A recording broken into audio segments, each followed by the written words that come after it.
நடக்கலன்னு தான் சொல்லணும். போடக்பூரோட மிகப்பெரிய சேனை கண்ணிமைக்கிற நேரத்துல தோத்து போச்சு. அப்புறம் விசாரிச்சப்பதான் தெரிஞ்சது அக்கம் பக்கத்துல இருக்கிற அத்தனை ராஜ்யங்களையும் அந்த கிர்மாடா இதே மாதிரி தான் ஜெயிச்சிருக்கான். ஒற்றன் சொல்றத வச்சு பார்த்தா அந்த கிர்மாடா ஒருவேளை மாயாவியா இருப்பானோன்னு தோணுது.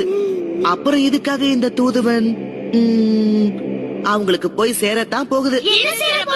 பெரிய பிரச்சனை. அடுத்து ஆக வேண்டியத பாக்கலாம்.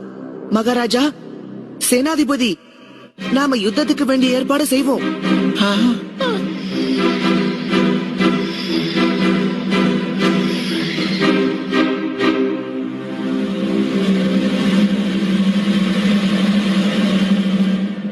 எதிரி படையில இருக்கிற முன்னணி வீரர்களை நீ சமாளிக்கிற ராஜு. எதிரி படையை வீழ்த்துறதுக்கு உன்னால முடிஞ்ச அளவுக்கு நீ முயற்சிகளை எடுத்துக்கிட்டே இருக்கணும். அடுத்த கட்டளைகள் உனக்கு காலியா. கிர்மாடாவோட படையில இருக்கிற பலம் வாய்ந்த வீரர்களை நீ தான் சமாளிச்சாகணும். அவங்களை எல்லாம் நீ வீழ்த்திட்டேன்னா நம்மளுடைய வெற்றி கிட்டத்தட்ட உறுதியாயிடும் கூட சொல்லலாம். இதனால உயிர் சேதமும் ஏற்படாது. இங்க பார் ஜக்கு, நீ தான் எனக்கு தூதுவனா இருக்க போற.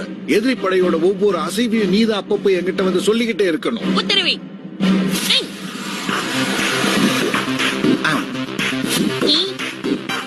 யாரையும் காணும்.